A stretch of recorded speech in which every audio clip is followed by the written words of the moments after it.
Καλησπέρα σας. Στον γρήγορο κόσμο που ζούμε, συχνά αναζητούμε την ευτυχία σε όσα μας προσφέρει η υλική πρόοδος. Επιτυχία στην καριέρα, πλούτος, αναγνώριση. Και όμως, πόσοι από μας, ακόμα και όταν όλα φαίνονται να πηγαίνουν καλά, νιώθουμε μια παράξενη εσωτερική κενότητα. Ένα αίσθημα ότι κάτι λείπει, μια δίψα που τίποτα δεν μπορεί να σβήσει. Γιατί συμβαίνει αυτό? Ας αναζητήσουμε την απάντηση στα σοφά λόγια των Αγίων της Ορθόδοξης Εκκλησίας μας. Οι Άγιοι μας προειδοποιούν ότι η αληθινή πληρότητα δεν βρίσκεται στα φθαρτά του κόσμου. Ο Άγιος Ιωάννης ο Χρυσόστομος έλεγε «Τίποτε από τα παρόντα, τα υλικά του κόσμου δεν μπορεί να γεμίσει την ψυχή, μόνο η αγάπη του Θεού». Και ο Άγιος Παΐσιος ο Αγιορείτης συμπληρώνει με τον δικό του τρόπο, αναφερόμενος στην εποχή μας. Οι άνθρωποι σήμερα έχουν τα πάντα, αλλά δεν έχουν χαρά. Γιατί η χαρά δεν βρίσκεται στα υλικά, αλλά κοντά στο Χριστό. Αυτή η κενότητα είναι η απόδειξη ότι η ψυχή μας δεν μπορεί να χορτάσει με πράγματα που είναι πρόσκαιρα και εξωτερικά. Η ψυχή μας δημιουργήθηκε για κάτι ανώτερο, για κάτι αιώνιο. Ο Άγιος Ισαάκ, ο Σύρος, τονίζει αυτή την πνευματική δίψα. Κανένας πλούτος, καμία δόξα, καμία επίγεια επιτυχία δεν μπορεί να καλύψει την ανάγκη της ψυχής για τον δημιουργό της.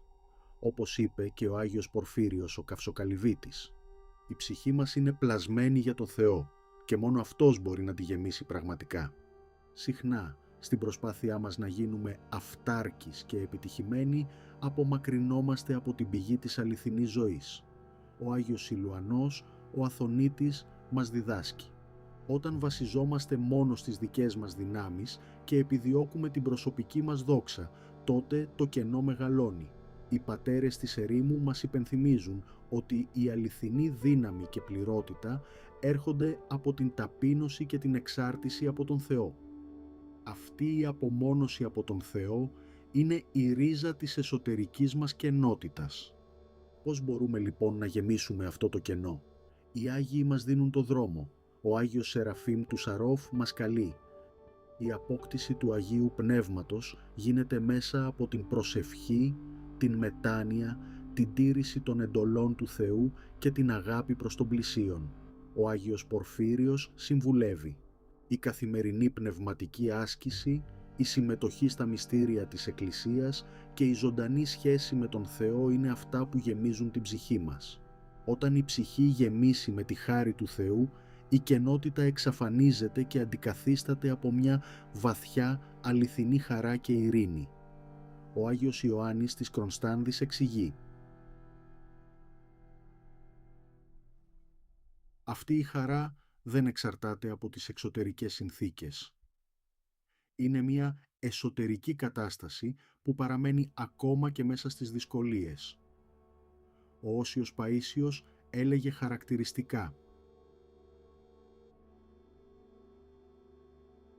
«Η πληρότητα που προσφέρει ο Θεός είναι πέρα από κάθε ανθρώπινη κατανόηση και φέρνει την αληθινή γαλήνη. Εν κατακλείδη, το αίσθημα της κενότητας, ακόμα και όταν όλα πάνε καλά στον κόσμο, είναι ένα σημάδι. Είναι η κραυγή της ψυχής μας που ζητά το δημιουργό της. Οι Άγιοι μας δείχνουν το δρόμο, την επιστροφή στο Θεό, την ταπείνωση, την προσευχή, την αγάπη. Μόνο τότε η καρδιά μας θα βρει την αληθινή της ανάπαυση και η ψυχή μας θα γεμίσει με την αιώνια χαρά και ειρήνη που μόνο ο Θεός μπορεί να προσφέρει. Ας ακούσουμε αυτή τη φωνή της ψυχής μας.